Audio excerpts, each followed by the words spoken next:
Bonjour, laissez-moi vous expliquer l'hymne « Homme, ne te tourmente pas ».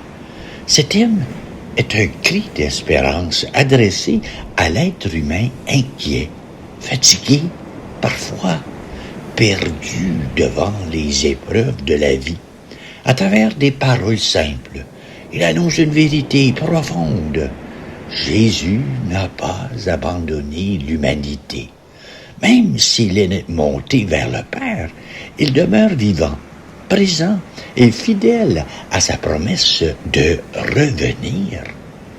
Quand l'hymne dit « Homme, ne te tourmente pas », il parle directement au cœur moderne.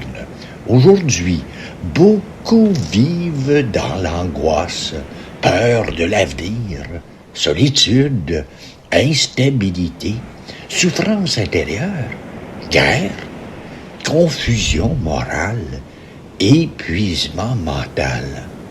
L'homme court partout, cherche des réponses, mais reste souvent vide intérieurement. Cet hymne vient alors comme une lumière. Il rappelle que la peur ne doit pas gouverner notre vie. Le refrain affirme ensuite « Ainsi qu'il s'en est allé, Jésus reviendra ». C'est le cœur de l'expérience chrétienne.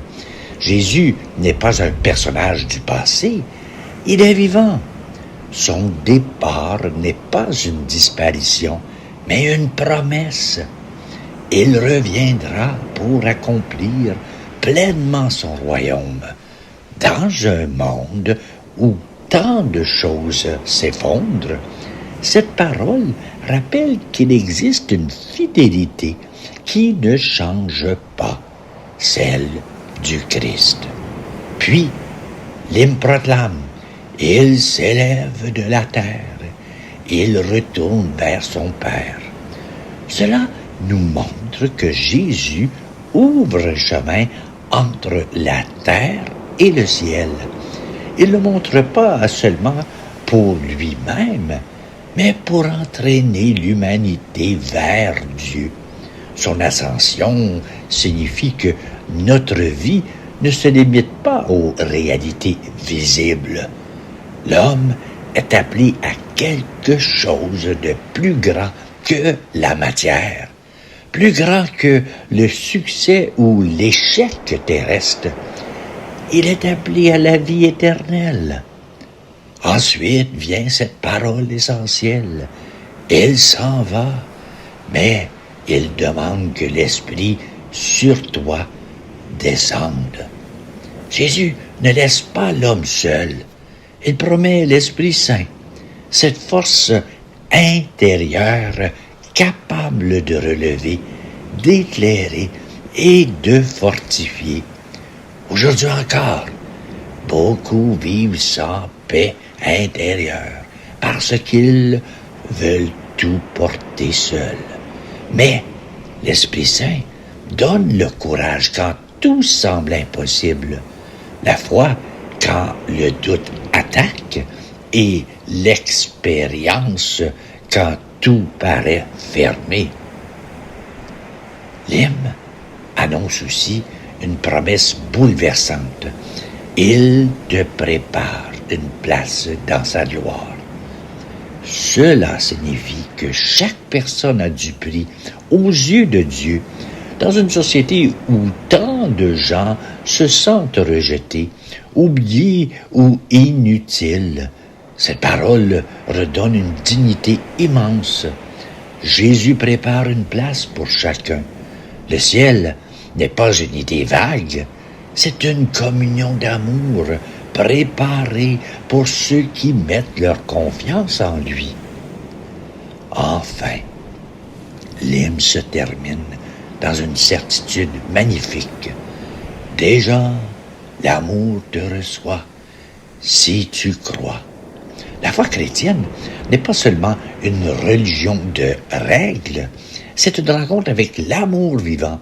Cet hymne nous invite donc à quitter la peur, à relever la tête et à croire que Dieu agit encore aujourd'hui, même dans les nuits de la vie, même dans les combats invisibles. Jésus continue d'appeler l'homme à la confiance, à la paix et à l'espérance. Et voilà ma réflexion. Je vous lis l'hymne. Homme, ne te tourmente pas. Homme, ne te tourmente pas. Ainsi qu'il s'en est allé, Jésus reviendra. Il s'élève de la terre. Il retourne vers son Père. Auprès de lui, tu vivras si tu crois. Il s'en va, mais il demande que l'Esprit sur toi descende, qu'il rende forte ta foi si tu crois. Il a dit, il te prépare une place dans sa gloire. Déjà l'amour te reçoit si tu crois. Aujourd'hui, chacun est invité à choisir entre le découragement et la confiance, entre le vide intérieur et la présence vivante de Dieu. Un appel à relever la tête, à retrouver la paix et à marcher avec foi malgré les tempêtes. Car là où l'homme voit souvent une fin, Dieu prépare encore une promesse, une force nouvelle et une lumière capable de transformer une vie. Voilà. Merci d'être là. Je vous souhaite une très belle journée.